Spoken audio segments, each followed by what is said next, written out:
Color Out of Space is written and directed by Richard Stanley and stars Nicolas Cage, Jolie Richardson, and Tommy Chong, and among others. And this is based on the short story The Color Out of Space by H.P. Lovecraft. And this tale, it deals with a family that's led by Nicolas Cage and his family that live out in this countryside, rural area. And pretty much there's this one night, there's this UFO that comes down and ends up causing the meteorite.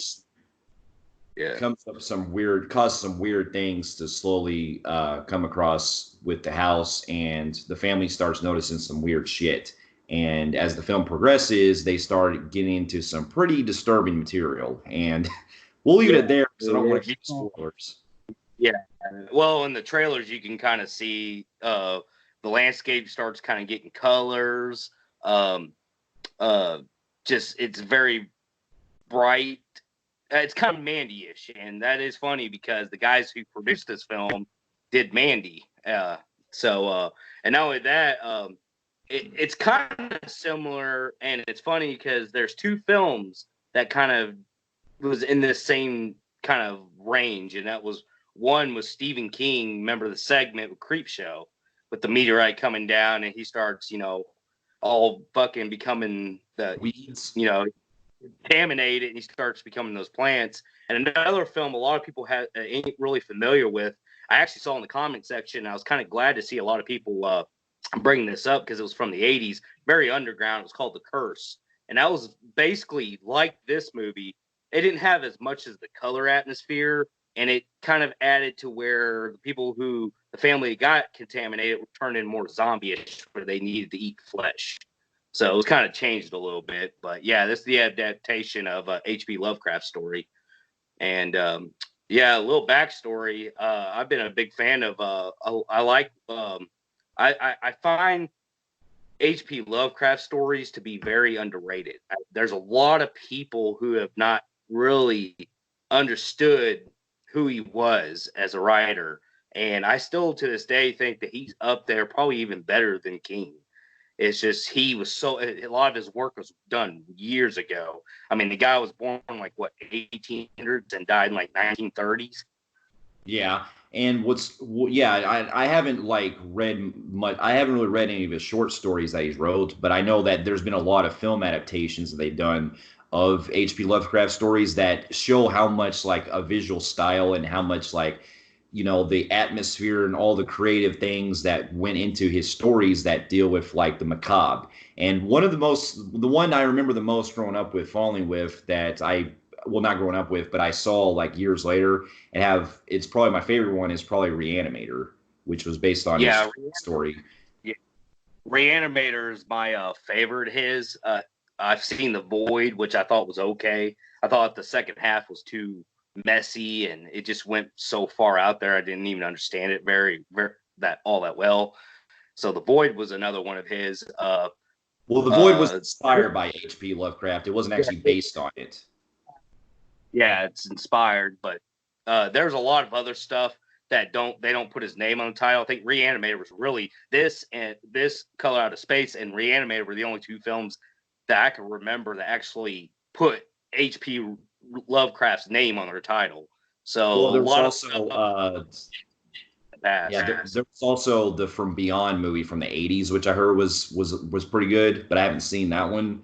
But what's got me interested the most with this movie was a couple things. Was the trailer got it from me it was hyping it up of the return of this director Richard Stanley, who a lot of horror fans may remember. He was actually a cult director from the 90s that had actually made some cult films that he made, including Dust Devil and Hardware. And then he was trying to get his break with The Island of Dr. Moreau. And that film, even though he got fired, it still created such a legacy with his writing. And there's a whole documentary about it that you're welcome to check out that goes over the making of it. But it just showed that this director had a lot of vision in mind with making very Lovecraftian material. And you could tell that he loves a lot of the source material. And so it was good to see that this director was able to come up with something fresh with a unique take on the Lovecraftian, and also got me interested with seeing Nicolas Cage back in a film very similar to Mandy, but also on kind of a different level, so to speak. Yeah. And so that was the other thing that got me interested too. What got me interested was because I'm not really familiar with the director other than I know he did Island and Dr. Moreau and he got fired. And I've heard some of the stuff he's done, but really got me interested is course. It's like you said, it's not like Mandy, but it kind of is. And if you guys, you can welcome to check out a review back when we saw Mandy. It made my top 10 list. I believe it was 2018 when it came out. And Yeah. I absolutely fucking love that movie. And that, to me, I felt like was Nicolas Cage calling card comeback in acting. This was like his material, what he is good at. And I loved everything about Mandy. So fucking great. And because it had that vibe and the guys who did that movie came in and produced this movie, I was like, okay, with the color schemes going on, I'm on board. And not to mention, like I mentioned earlier, the curse and the whole Stephen King segment with the meteorite and then the landscapes changing colors and becoming plantations and shit. I loved how that looked in those segments in that one movie, The Curse. So I figured, oh yeah, update version. I definitely got to see this. So I was really looking forward to this, and obviously it was fucking limited, so a lot of us didn't get to see it until we saw on I got on my Voodoo, and upon seeing the film, I'll tell you right now, it was damn good. Wow, Yes. was this fucking movie just as trippy as fucking Mandy? Wow. Yeah. Yeah, I agree. Like this movie was out of this world fantastic. And while I haven't seen the director's other films, I gotta say, for first time getting into his movies, he did a fucking damn good job with this. I had a hell of a great time with this. When I mentioned producers of Andy, I do got to give credit because Elijah Wood actually produced this too. Yeah. So So, but to get my pros out of the way, one of once again the performances. Nicolas Cage is always great as usual. He's a lot more subdued here than he is compared to Mandy because he's playing more of a family man this time. And there are moments where he does get his crazy Nicolas Cage style, and it's a good balance of him doing the serious stuff, but also going fucking crazy like he does, and he does it really well. yeah, a lot of people said they didn't care for that, but that one scene where he does that Nicolas Cage thing, if you guys remember, there's a scene in Mandy where he freaks the fuck out and he just screams and punches himself and just goes nuts. It Yeah. happens again. It's like his calling card. And they put a quick scene in there just for that. And I think that was kind of cool. But other than that, he is very subdued. And I'm kind of glad they did that because a lot of people worried that eventually they're going to allow one time where Nicolas Cage goes batshit. I'm glad they didn't do that with this film. And I was impressed with his subdued performance. I enjoyed that. He's a family man, and I really like that. I do got to give a lot of credit because while we do kind of find we follow Nicolas Cage a little bit, we follow a lot of his kids more than anything. And I felt like the kids held their own. Not to mention this water specialist guy that comes into the town and kind of like is doing investigation on water and stuff for his like thesis in his college. I thought that guy was really well, and it was kind of cool seeing Tommy Chong in this playing something Yeah, like weird. and yeah, it was interesting because the rest of the kids I thought were great too, and I was really interesting to see Tommy Chong in a movie where even though he's playing pretty much a hippie type guy, he doesn't. This is actually the first movie I ever see where he doesn't say man. This is the this is one where he's actually playing a more nuanced type of character that's more spiritual kind of. He's playing spiritual, but he is playing Chong again because he's smoking weed in here. He's trying to offer that one guy. So Chong is being Chong. That is Chong. That's his calling card. He's going to do that in every movie. Right. Now, yeah, you can arguably say there's an issue where his character became pointless later on, really, but it still was kind of cool to see just Chong.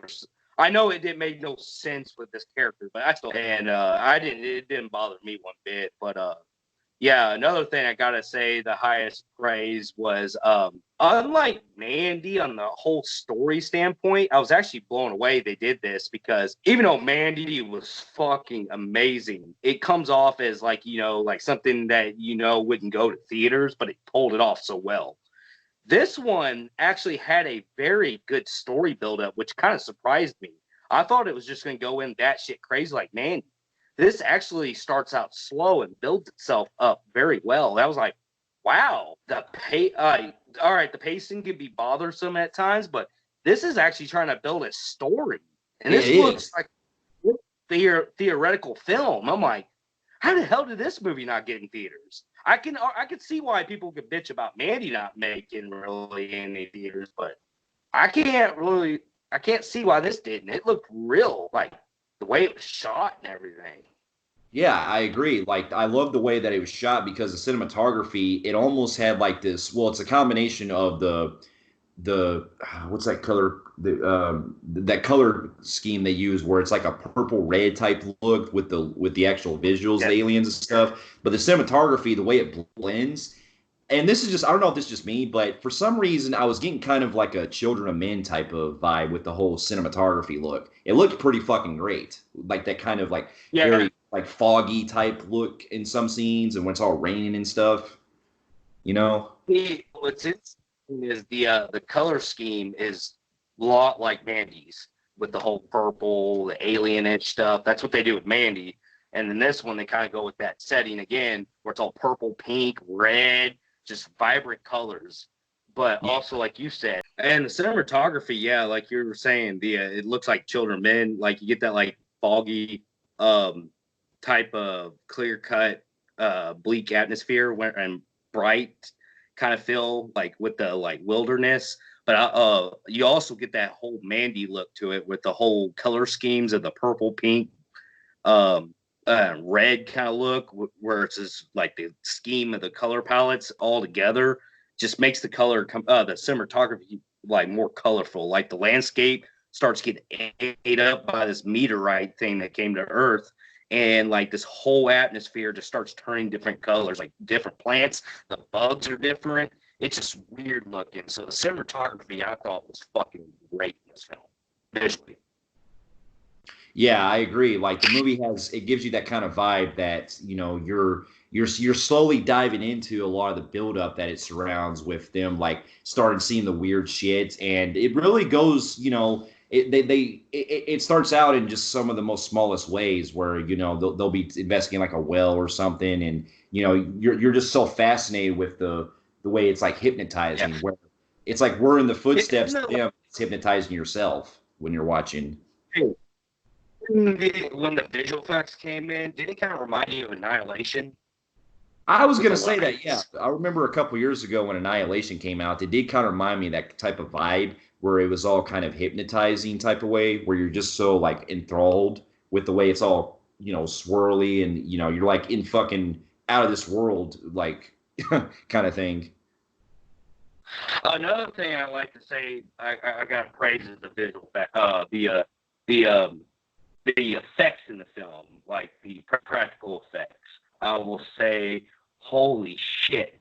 Talk about, I haven't seen a film that was quite done this good since John Carpenter's, and this thing looked badass, especially whenever it starts to simulating, because this creature kind of simulates the bodies and like some of the farm animals are together.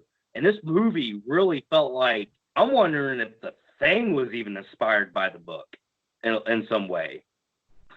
Yeah. Because the Thing type feel, because I mean, you get things like coming together and simulating and becoming one and consuming. And I'm like, what the fuck? And there's a scene in here, I'm not going to spoil it, fucking will follow me forever. It disturbed the fuck out of me. Holy shit. I don't want to spoil it. Yeah, it was on that level, man. Like that's one of the other biggest praise I have the most is when it actually gets into a lot of the disturbing shit.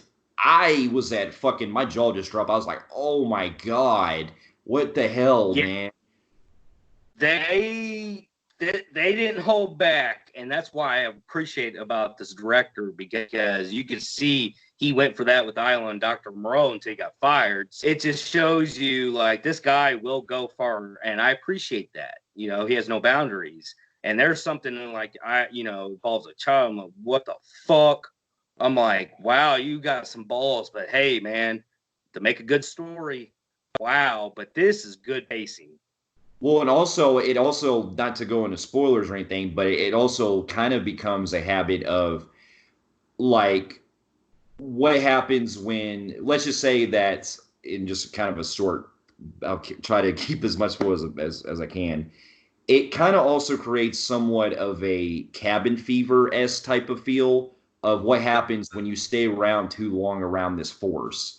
And the way that it goes off, especially in the third act, I was actually pretty enthralled by it. I couldn't like my eyes were just glued to the fucking screen on You how can, much I was invested with it. man, you can see a Nicolas Cage playing the whole cabin fever, and the fact that he's suddenly, like developing shit all over him and stuff. I fucking love that. I mean, it kind of reminded me of Stephen King in that segment he did. But yeah, it just got that whole cabin fever of him just going fucking kind of insane. Uh, was there, and the fact that they're kind of stuck, they can't leave because Mhm. there's a scene, kind of not really a spoiler, but he describes he's been walking for days and in a Yeah. circle. So it's like they cleaned out, so they're stuck. That was a good vibe. It's kind of like Annihilation again, where they can't escape. Yeah, that's And the same. Claustrophobiness is very there with the way that the characters are basically stuck in one location. And one of my other biggest praises that I love the most with this movie is this fucking score in this. Like the score reminded me of Mandy, but a little bit in a weird way. And I'm not trying to make comparisons, but did it kind of give you a weird type of vibe, like sound like the Terminator theme, like kind of snippets? I'll tell you right now, rest in peace, Johansson for and I was Mandy being his last film, I believe he scored. I Mm-hmm. swear to God, it came back from the dead and scored this. It has that very 80s. How would I describe it? We're in that time. We're getting in Stranger Things and all that. Ambient. It's weird setting. It's a weird score. They understand the film, which another thing kind of made me like the film. I liked it a little bit more, even though it's not heavy on it. You can actually feel a touch of 80s feel in this, like an 80s. Like I felt like I could have watched this movie in the 80s. I mean, with not counting the advanced technology, it feels like classic. And I feel like in 20, 30 years, this is going to be talked about like how we talked about The Thing, from, how that's a classic. I feel like it's going to be talked about for a while. Well, and also one of the things, just a small little detail that I appreciated what they did was the movie kind of bookends with narration that, if I'm not mistaken, and I don't know if an intended thing, but they start one of the characters in the film does narration, and I believe if like looking through it, I think the narration was supposed to be like lines that were from the actual short story, and it worked because it was going for that type of beautiful, like poetic type of feel that really puts you in the mood of like you're enthralled with how much you're seeing, and it actually makes sense with the story. Another thing I did like was also how gruesome this film was. Oh yeah, It's dude. pretty bloody. It's on par with Mandy's, but it had its own good effect, bloody gore in it. So that worked. Yeah. And with that being said, if I had any cons, I will say that it's more of a pro con thing. Was, while I'm glad it developed an actual coherent story, it was trying to write a story. It does the pacing does kind of get a little bit a little bit in the first half. And another thing is why I didn't mind him too much. There are some characters that really just jump in like that didn't need to be in the film, like Tommy Chong, and you could tell with the cops coming in, they're kind of really the body count more than anything. But I other than that, I have no complaints really. This film's great. Yeah, that's what I'm saying. Like if I had like any minor things, it was kind of like what you said. Just some of the pace could have been a little trim because the movie does run almost 2 hours, and I think you could have maybe like spent a little bit time more like maybe fleshing them things out and when that time, and just kind of give us more of that vibe. But other than that, though, this was definitely a film that I cannot believe I was shocked with how great this was. And with that, for the first time of the year, this is going to be definitely my favorite horror film that I've actually seen all year. So with that, I'm going to give the movie a phenomenal grade on the Film Freaks meter. I go low phenomenal grade in Film Freaks meter. Fair enough. And for those of you who have also seen Color Out of Space and also the stories based off of H.P. Lovecraft, let us know in the comments below what you thought about it. And we'll be seeing our next review. We'll see you later. See.